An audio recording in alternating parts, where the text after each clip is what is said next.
Welcome to Ancient Revelation, the #1 investigation network, decoding primordial secrets of the Earth.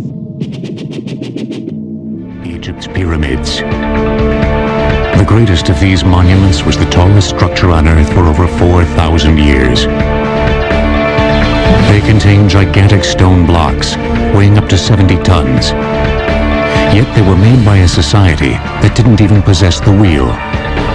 Now, Egyptian pyramids on Modern Marvels.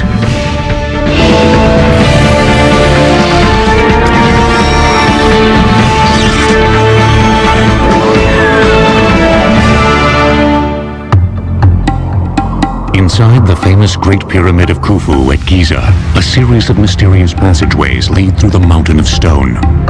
Passing through a magnificent grand gallery, the main passageway finally ends at a granite-lined vault, deep within the massive structure.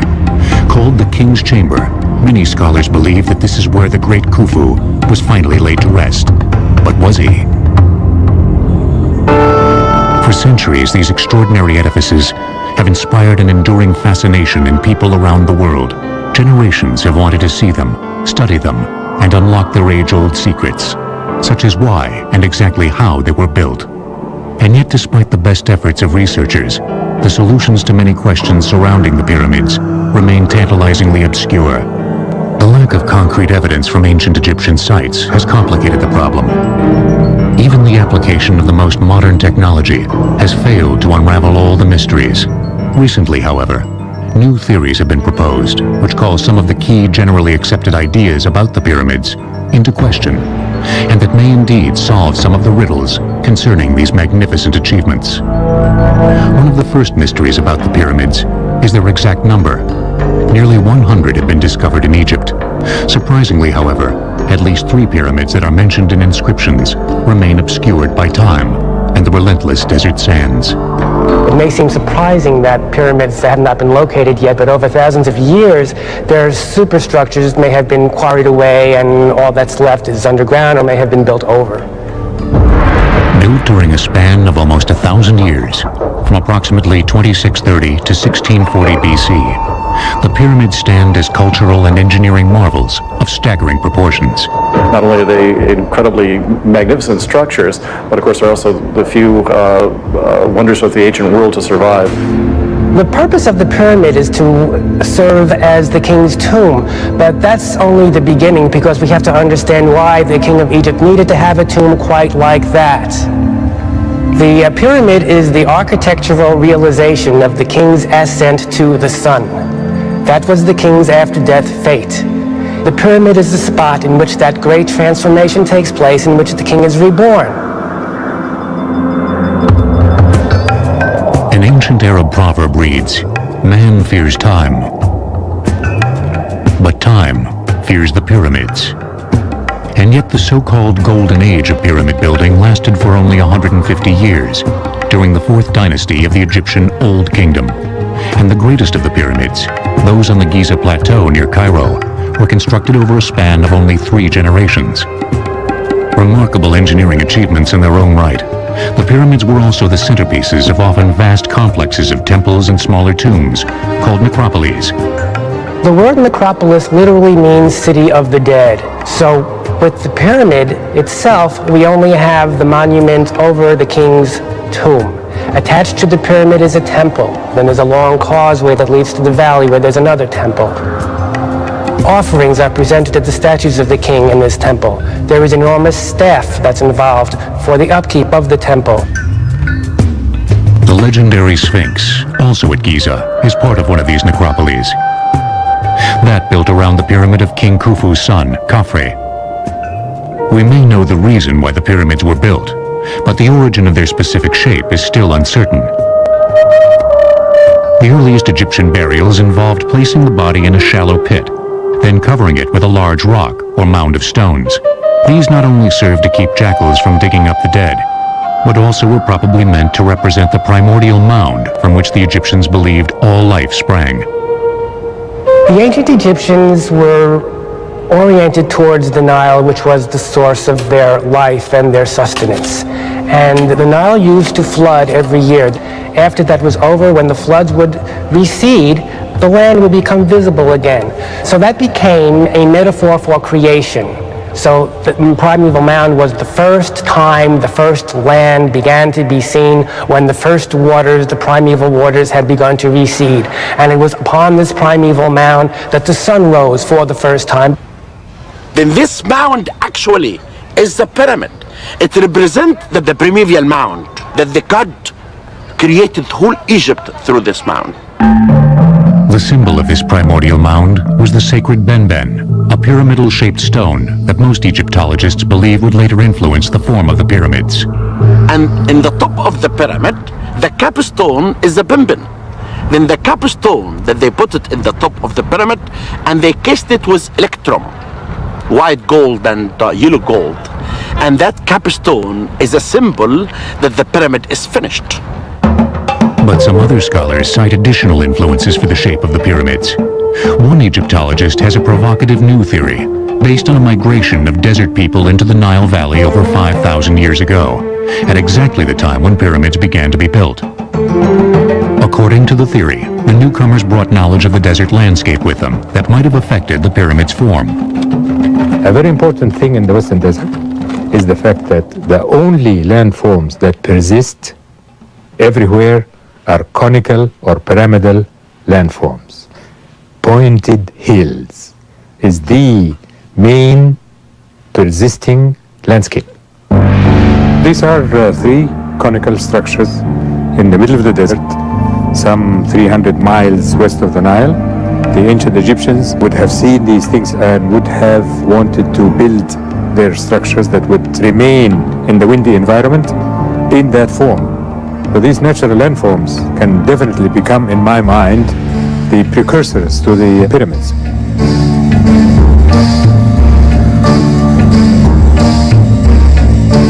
But before actual pyramids were built, Egyptian tombs went through another stage of development, the mastaba. Mastabas were low trapezoidal structures with sloping sides and flat roofs. Usually made of mud bricks, they developed from the primordial mound burials. Mastaba, and it's the Arabic word for bench, but they're bigger than any bench.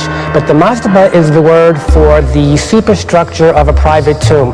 The Egyptian tomb really consists of two parts. There's the below ground part, which is the actual burial chamber, and there is the above ground part, which could be cut into the cliff, or it could be a constructed monument like a mastaba.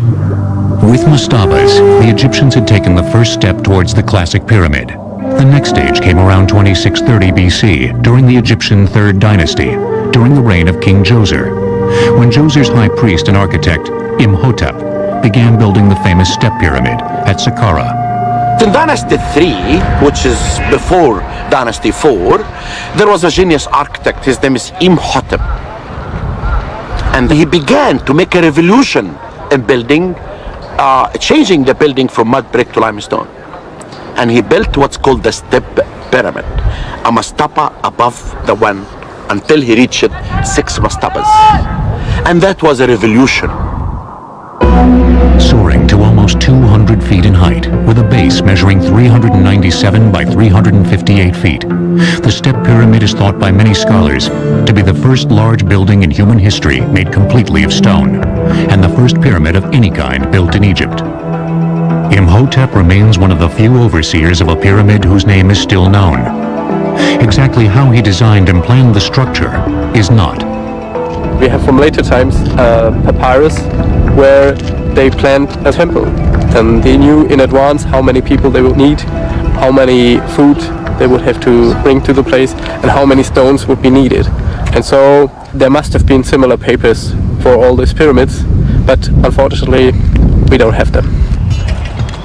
However, we do know how the workmen actually accomplished the construction. To move the stone, they used levers, wedges, and rope, usually pulled by teams of men, chanting, heaving at a 1, 2, 3 heave sort of thing. To cut the stone, they used copper chisels, which are softer than modern iron chisels, but limestone is a soft stone. Of course, it takes a lot of work, but they had the manpower to do it. The result is a monument that is as precise as it is imposing. Despite the remarkable symmetry of the final structure, however, archaeological investigations have proven that Imhotep did not plan for the monument to be a step pyramid from the beginning. He started with a mastaba, then he built a larger mastaba, and then he started piling them one on top of the other, so you have as though you have a stairway to heaven. Why the step pyramid was enlarged in these stages remains unknown. As magnificent an edifice as the step pyramid was, few later pharaohs copied it. Instead, they soon moved on to a new form, one that provided new challenges to their builders, and that would change the shape of the pyramids forever. The designer of the step pyramid, Imhotep, was so revered that in later centuries he was worshipped as a god. Egyptian pyramids will return on Modern Marvels. We now return to Egyptian pyramids on Modern Marvels. Just over a half-century after King Djoser built the step pyramid in 2630 BC, King Snefru came to the throne of Egypt. He would become the greatest pyramid builder in Egyptian history. Unsatisfied with his early efforts, Snefru erected no less than 3 huge pyramids during a reign that may have lasted up to 50 years. The first was the so-called collapsed pyramid at Meidum, begun around 2575 BC. During its building, Snefru decided to change the form of the collapsed pyramid several times. Why he did so remains unknown. How he did it is understood much more completely. It was built as a step pyramid originally, which was then increased in size. Then King Snefru, the inventor of the true pyramid, decided to change it into 4 smooth sides that met at a point high in the sky. And for me, that was the most amazing feat that I've seen in my studies. Because if you deviate the angle of one side, even a little bit on the bottom, it will be exaggerated as you rise to the top. And they never meet. You never get to the pyramidion, to the apex. Today, all that is visible of this pyramid is part of its inner stepped core, surrounded by heaps of loose rubble, thus giving it its collapsed appearance. In earlier times, archaeologists believed that it had indeed collapsed during construction, and was for this reason abandoned. But later research indicates that the pyramid was successfully completed, then was systematically stripped of its casing. Over the ages, that exterior was quarried, used for other buildings. Whole cities could be built from the stone that had been gathered there for the pyramids, and that accounts for its present appearance. Like the step pyramid completed 55 years earlier, the core of the collapsed pyramid was made with layers of stone that actually leaned inward. The step pyramid of Meidum was built with what was called accretion layers. They are layers of stone that are built circumferentially around a core, and they lean in, actually. One thing that is known for certain is that at some point during its construction, the collapsed pyramid was temporarily abandoned. For reasons that we do not know, in year 17, he left this pyramid completely unfinished. And he built in Dahshur the pyramid that we call it now the Bent Pyramid. The Bent Pyramid is really constructed. They started 54 degrees and they could not continue. They had to switch the angle. The Bent was the first pyramid designed from the beginning to be a true smooth-sided pyramid. Part of the reason it still looks that way is because, unlike almost all the other pyramids, most of its exterior casing stones remain in place. With a base measuring 617 feet square and a height of 345 feet, the Bent Pyramid is considerably larger than both the collapsed pyramid and the step pyramid. However, soon after construction began, problems appeared, problems that are still visible in the structure today.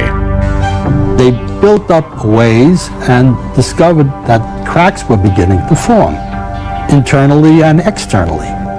So about halfway up, they changed the angle of the rise of the sides. The problem was the pyramid was built on a clay subsoil. It couldn't support the weight of the pyramid, and that was the reason for the cracking, but they didn't know it at the time. The method of laying the masonry on the upper portion of the pyramid was also modified. Instead of the earlier technique of the stones leaning inward to match the angle of the outer slope, the later courses were assembled in nearly horizontal layers. This was not only easier to accomplish for the workers and masons who built the pyramid, but also made the structure far more stable. With these engineering lessons learned, Snefru then undertook the building of a brand new pyramid, one that is still hailed as among the most beautiful and perfect pyramids ever constructed, the Red Pyramid. They went just 1 kilometer to the north and built this massive stone building behind us, which is called the Red Pyramid, because of its appearance, which is better to be seen in the morning light when all these stones really have a red touch.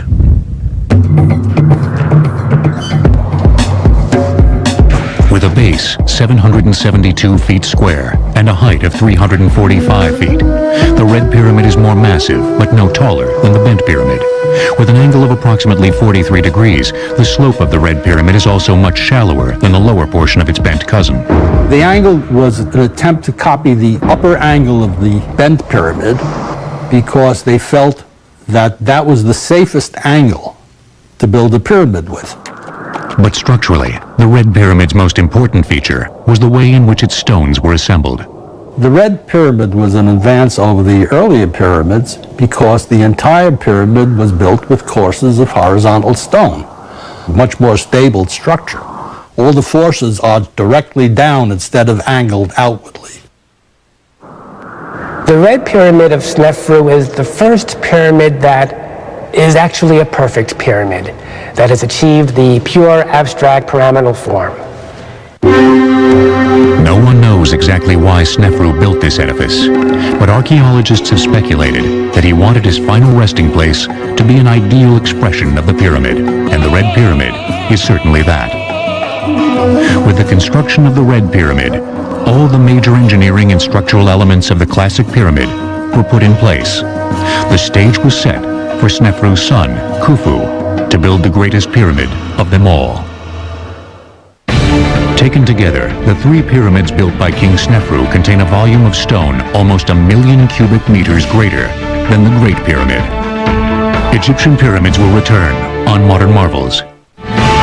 We now return to Egyptian pyramids on Modern Marvels. Near the modern city of Cairo lies the largest and most imposing concentration of pyramids in the world, those of the Giza Plateau. They include the biggest of them all, the Great Pyramid of Khufu, begun around 2551 BC, the Pyramid of Khufu's son, Khafre, the Pyramid of Khufu's grandson, Menkaure, several smaller pyramids called Queen's Pyramids, and the legendary Sphinx.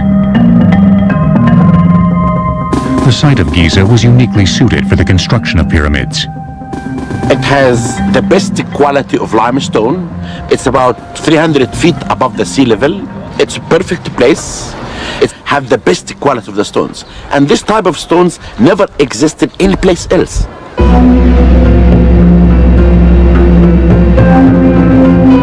Giza was also less than a mile from the banks of the Nile, making the movement of manpower and supplies to the site far easier. The Nile was the great artery of ancient Egypt. There were no roads per se, so the river was instrumental.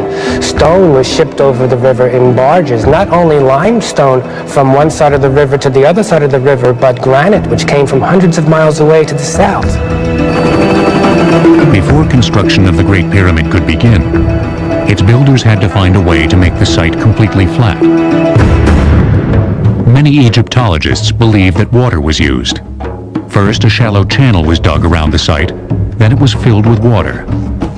Since the surface of the water would be exactly the same height in every part of the channel, the Egyptians only had to flatten the dry portions down to the level of the water.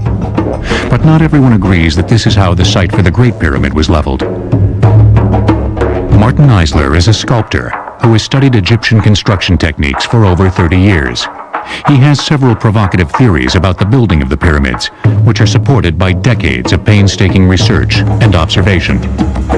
I do not think that the Great Pyramid was leveled by means of water in any form. I think they did it with no more complicated a device than this instrument called a square level. It's actually an A-frame, as you can see, with two legs and a plumb bob hanging from its apex. There's a mark in the center that tells when the object is level. You level a small area with this and erect two posts, perhaps 7 feet apart. You mount a board on the post. You could take another post of equal height to the first two and place it at a distance. Using the board as a sighting rod, you could then cut drafts in the bedrock until the pole is at a level with the first two poles in the small area that you've cut. Let's call it the leveling area. This process could then be repeated until the entire base of the pyramid was leveled. Yet while experts may disagree on the methods used to level the Great Pyramid, they all agree that the results were remarkable. They did an astonishing job on leveling the Great Pyramid. It deviates by less than an inch from the northern corner to the southern corner, which is a fantastic accomplishment. The next stage was laying out the base. This was important because the orientation of the pyramid was crucial for religious reasons. You often read about how closely the pyramids are aligned to the cardinal points, north, south, east, and west. Because just as the pyramid points heavenward towards the sky is also anchored in the earth by the pyramids, because the Egyptians associated the cardinal points with the circuit of the sun, with the sky, and with various constellations. The generally accepted theory is that the pyramids were oriented using stellar observations. By bisecting the angle between the points where a particular star rises and sets on the horizon, a direction of true north can be obtained, but other experts, including Martin Eisler, believe that a different method was used instead. It's very hard to point to a distant star and get the accuracy that they were able to achieve. I think they oriented the pyramids by means of the shadows cast by the sun. First, the builders would have placed a perpendicular stake, called a gnomon, in the ground. When equal and opposite angles of the sun cast shadows over a gnomon, the bisection of that angle gives you a north-south direction. Whatever the method, the Great Pyramid was aligned almost perfectly, its sides having a variance of less than 1/15 of 1 degree from the cardinal points. Other measurements were equally precise, each side measuring 756 feet, with a discrepancy of only 4 inches per side. In order to actually construct this gigantic edifice, the Egyptians faced an equally gigantic problem in human resources management. Contrary to the popular image, labor was not performed by hundreds of thousands of slaves, but by peasant conscripts as part of a corvée, that is, as labor owed the state by the peasants, probably as part of their taxes. People are taken from the farms from all over Egypt. They are brought to a centralized spot, let's say Giza. They work together in organized gangs, directed by experienced masons and architects to build this Great Pyramid, which becomes a symbol of national identity. The workforce lived and died in its own workers' city, right at the site, which was only discovered and excavated in the early 1990s. Based on the evidence of our discovery of the size of the workmen camp, we believe only 20,000 workmen were actually involved in the construction of the pyramid. We believe that there was permanent workmen, and this could be like 6,000. Those are actually the workmen who make statues, making technical work, draftsmen, craftsmen, and things like this. But the workmen who move the stones could be 15,000, and they work in rotation. They change them every 3 months. These workers were further divided into smaller units called crews. A crew consists of 2,000 workmen, and they divide the crew, the 2,000, to 2 gangs. Each gang consists of 1,000 workmen. Each gang had a name, like Friends of Khufu, and each gang had an overseer. They divide each gang to 5 file. A file is a Greek word, means tribe, group. Each group consists of 200 workmen, and they had names like great ones, green ones, and after that they divide them to small units, 10 to 12 workmen. Near the workers' quarters, their graveyard has also been discovered. One of the overseers' tombs was even made in the form of a small pyramid, complete with an underground passageway and burial chamber. The overseers lived a relatively long life, but the common laborers who died at the site did so at significantly younger ages. All the age of the workmen were between 30 to 35 years old. But the artisans, their ages were between 40 to 45. And this gives us an idea about the levels of the workers' community. The artisans were not carrying stones, were not pulling up stones, they just carving, and it was a light work. But these people who were buried down, they worked in hard work in constructing the pyramids. The workers were kept supplied by a small army of merchants and tradesmen who transported their goods to Giza by boat. Also, in order to feed them, farms have to be established, new areas of land have to be cultivated in order to do this. There has to be a means of taking the products, the food, and getting them to Giza and storing them there and redistributing them. But immense projects such as the Great Pyramid had far larger effects than simply building a monument for a dead king. In some ways, you can say that the Great Pyramid building projects built the Egyptian state because an enormous amount of organization was involved. It was their space program. It was the Apollo program of the past, where get all of these people to work together so they can feel great and they can have an accomplishment. And they did, and it became one country since then. It would be this workforce that would complete the largest engineering project yet undertaken in human history. The ancient Greek historian Herodotus reported incorrectly that the Great Pyramid was built by shifts of 100,000 slaves, and that King Khufu forced his daughter into prostitution to help pay for the massive project. Egyptian pyramids will return on Modern Marvels. We now return to Egyptian pyramids on Modern Marvels.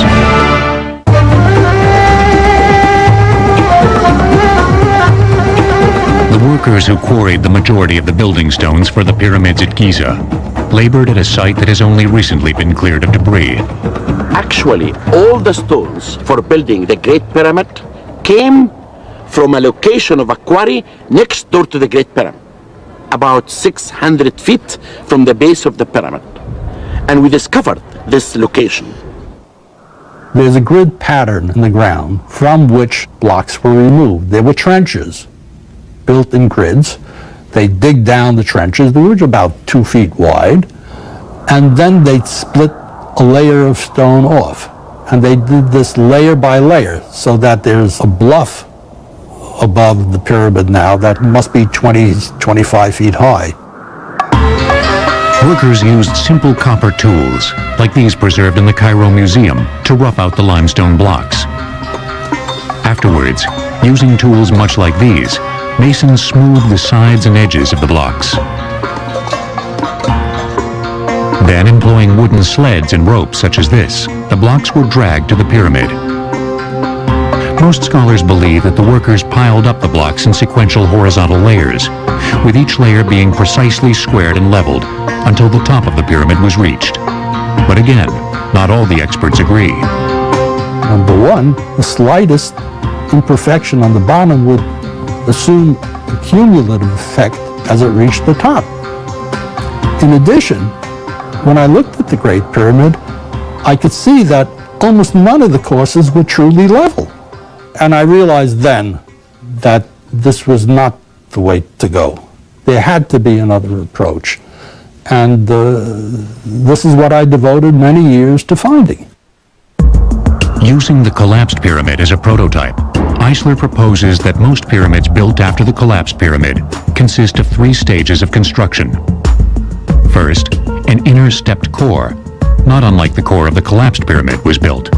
Then, the base was enlarged, and the large steps were progressively filled in with a second layer of smaller steps, creating a shape much closer to a true pyramid. Finally, the small stepped exterior was encased in a layer of finely finished limestone, creating a true smooth-sided pyramid. Because so much of the original stone remains on the Great Pyramid, It is impossible to tell if this three-stage process was used in its construction.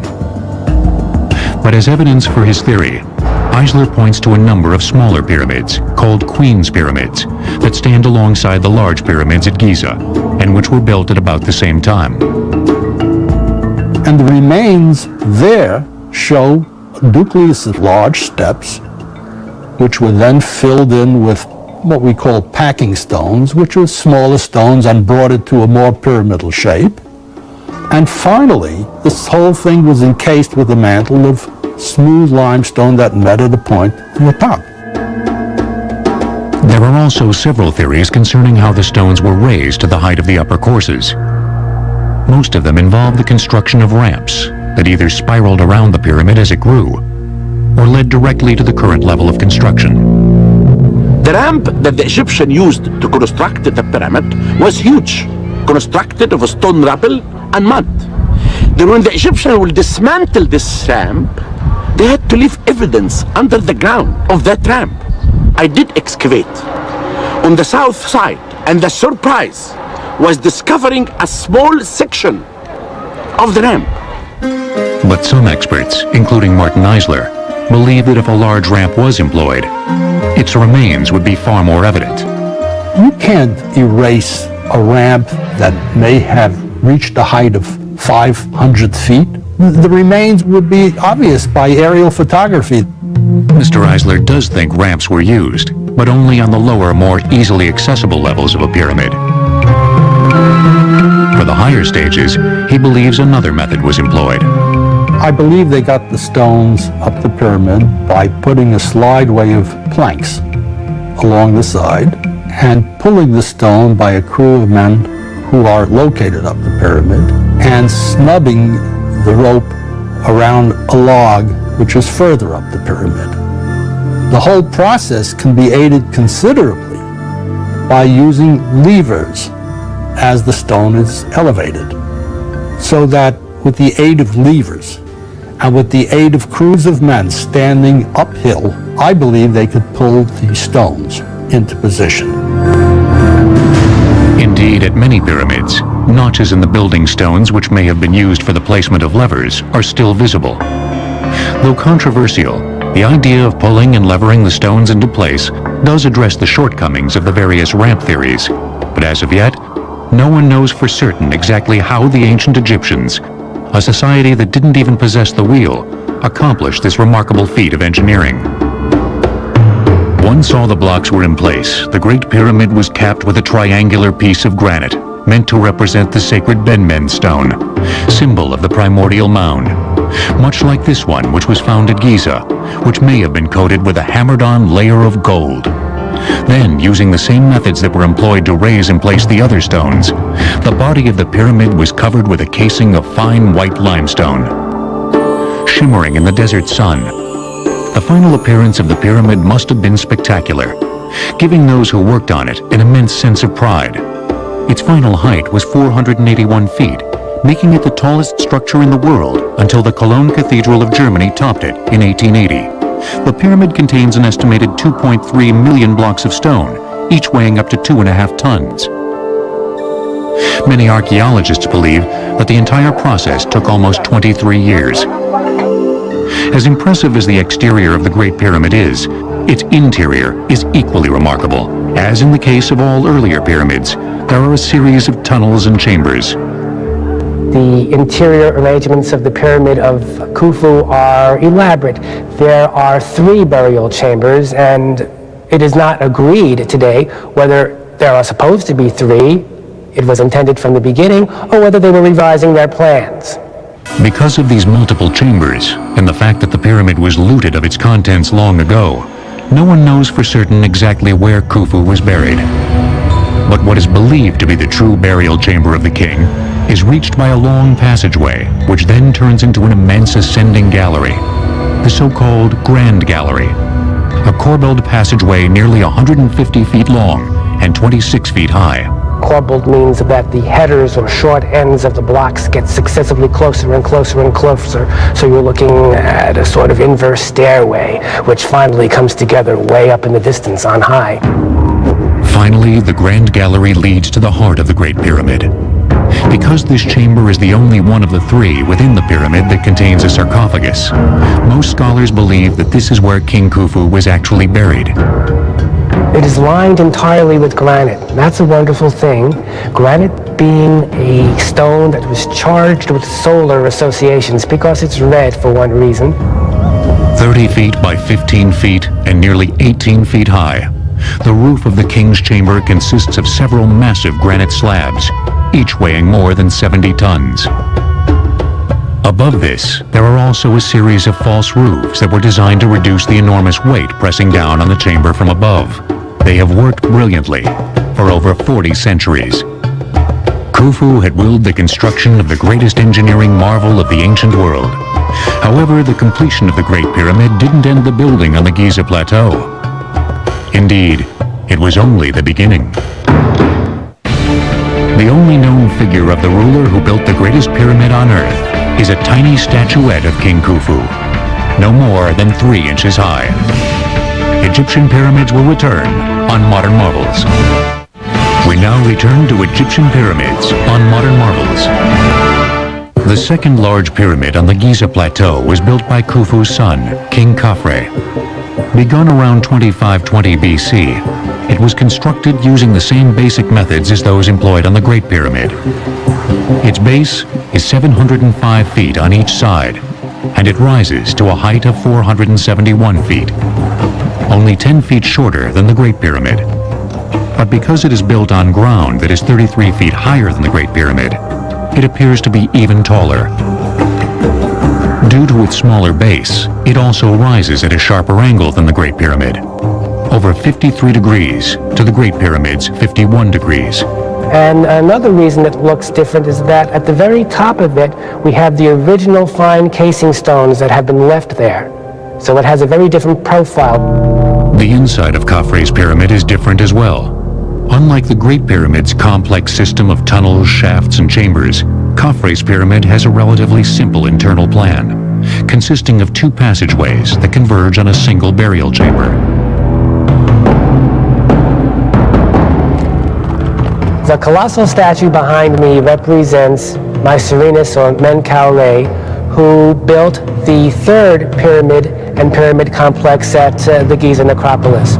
With a base of 335 by 343 feet, Menkaure's pyramid rises to a height of 213 feet, at an angle of slightly more than 51 degrees, making it considerably smaller than Khafre's pyramid. It also has a building mass less than 1/10 that of the Great Pyramid. But it only looks small when you compare it with those, because the pyramid of Menkaure is huge. It's as big as the Step Pyramid.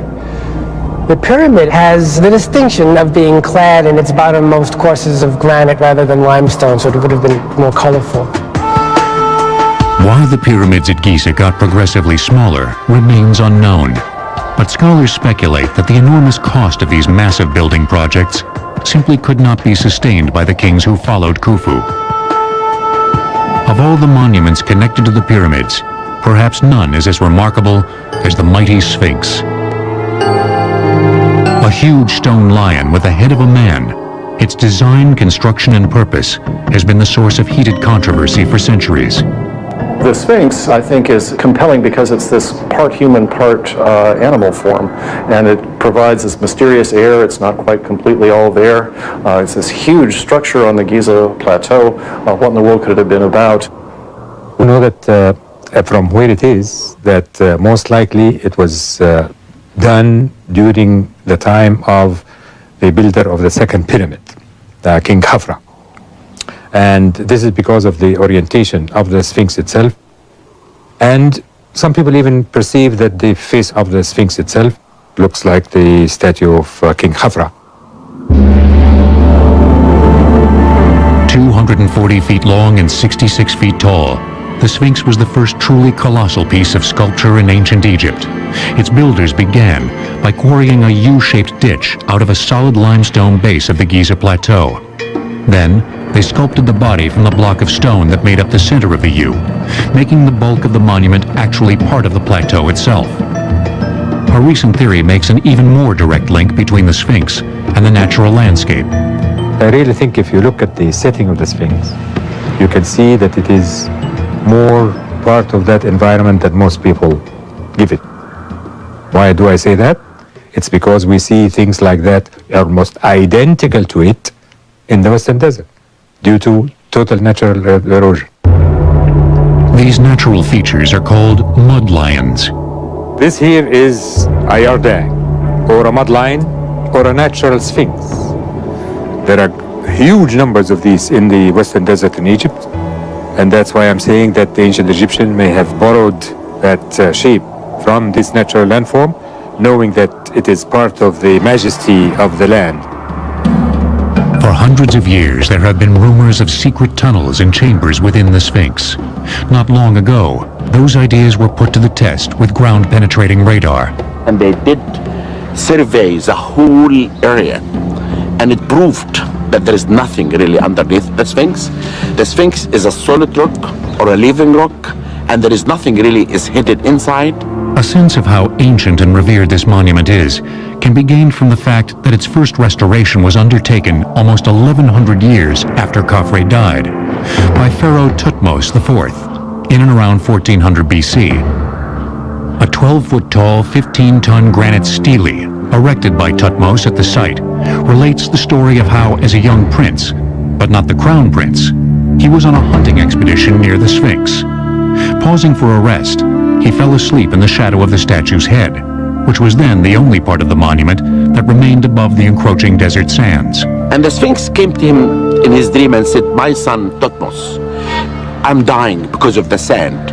If you remove the sand away from my head, I will make you the king of Egypt." And this prince actually became the king of Egypt. Then Thutmose, as a matter of fact, is the first archaeologist on earth. And he's the first one who restored the Sphinx. The Sphinx was built to guard the pyramids for all eternity. And yet, as imposing as it has failed to ward off the predations of man.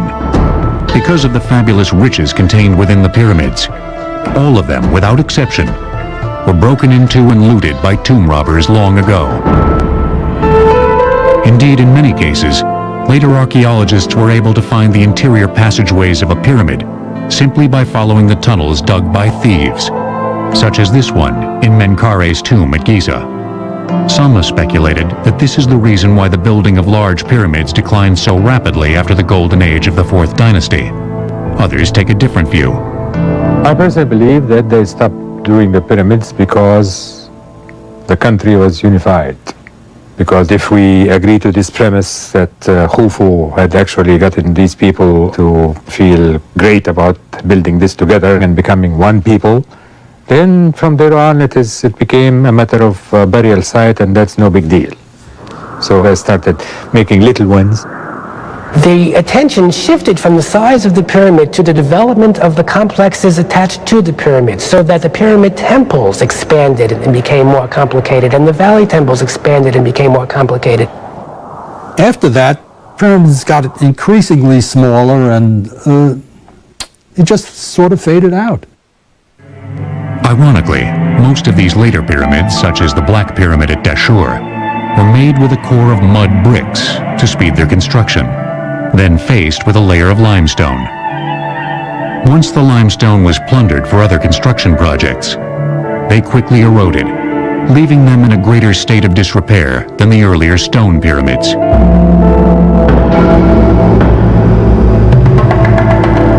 As long as the pyramids have stood, and as much as they have been studied, new research promises to unravel even more of their ancient riddles. New techniques of analysis and investigation are developed and can be applied, and we find out new things all the time because of that.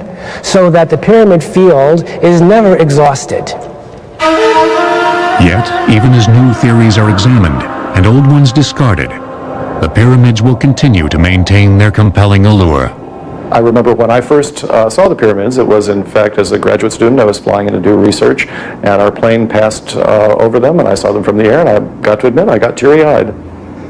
And I'm sure that we'll know more, because I always say to people that you never know what the sand of Egypt might hide of secrets.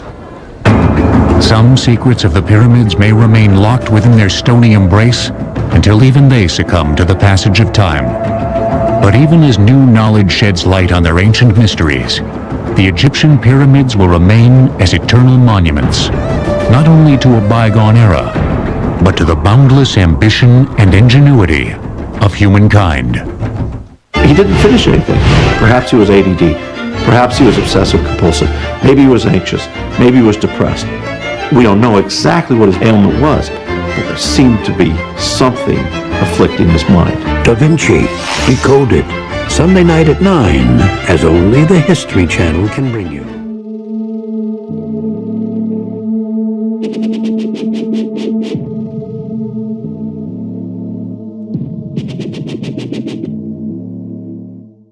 Thanks for choosing Ancient Revelation, your #1 Ancient Investigations channel. We are sorry, all of our operators are busy at the moment. Please subscribe and we will get back to you as soon as possible. Thank you.